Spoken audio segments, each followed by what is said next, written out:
বলতাছে উমর কি এখানে আসবে?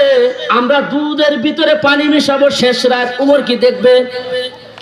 তখন মেয়ে বলতেছে, মেয়ের জবাব শুনেন, মেয়ে বলতেছে মা উমর না দেখতে পারে, কিন্তু উমরের আল্লাহকে কেমনে ফাঁকি দিবা?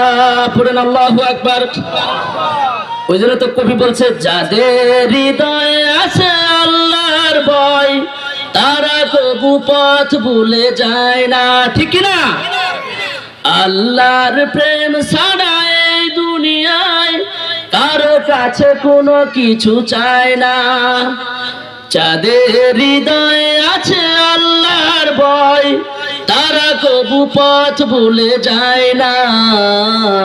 আল্লাহর প্রেম ছাড়া এই দুনিয়ায় কারো কাছে কোনো কিছু চায় না। ঠিক না? আমরা কি আল্লাহর প্রেম ছাড়া আরো কারো কাছে কিছু চাই?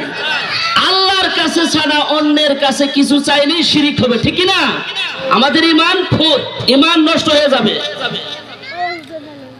এজন্য মহিলা বলতেছেন উমর নয় না দেখলো, কিন্তু উমরের আল্লাহ তো দেখবে। এ কথাটা উমর শুনে ফেলেছেন। শোনার সাথে সাথে উমরের একটা ছেলে ছিল, ওই ছেলেকে বিবাহ করার নাই। উমর বলতেছে খাদেমকে, উনার পিয়নকে বলতেছে, পিএস কে বলতেছে, এ পিএস দেখতো এই মহিলাটার খবর নেয়ার বাড়িতে কে কে আছে। দিনের বেলা তথ্য নিয়ে দেখে যে ওই মেয়ে আর মাই আছে, আর কেউ নাই। তখন উমর বলতেছে, যা ওই মেয়েকে দিয়ে আমার ছেলেকে দিয়ে বিবাহের ব্যবস্থা কর। সুবহানাল্লাহ।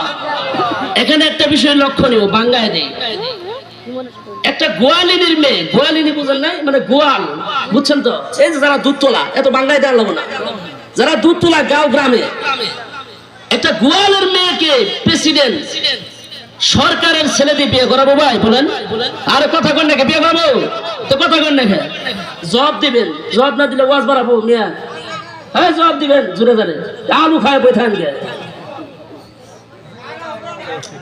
ওই যে এক মুরব্বী বক্তা বলছে যে ওয়াজ করার সময় যদি পাবলিক যদি হু হা না করে তাহলে ভিতর থেকে আয় না। কারণ আপনারা যত এখান থেকে দিবেন এখান থেকে নিবেন, বুঝলেন নাই? যত এখান থেকে বাহাবা দিবেন, হু হা করবেন, এখান থেকে বাড়াইতেই থাকবো। নাইলে আমি কিন্তু গুরুস্থান ওয়াজ করতেছি, এটা কি গুরুস্থান যে সব মরা লাশ হইতে হয়েছে আমি এখানে উঠে মারি ধুয়ে গেতেছি এরকম? তো জবাব দেন না কে? করে পর্দার ভিতরে থাকবেন। পর্দার ভিতরে থাকলে কি লাভ? নবী আমার বলেছেন, মেয়েরা যদি 4টি কাজ করে তাহলে তাদের জন্য আল্লাহর 8টি জান্নাত ওয়াজিব হয়ে যায়। পড়েন সুবহানাল্লাহ।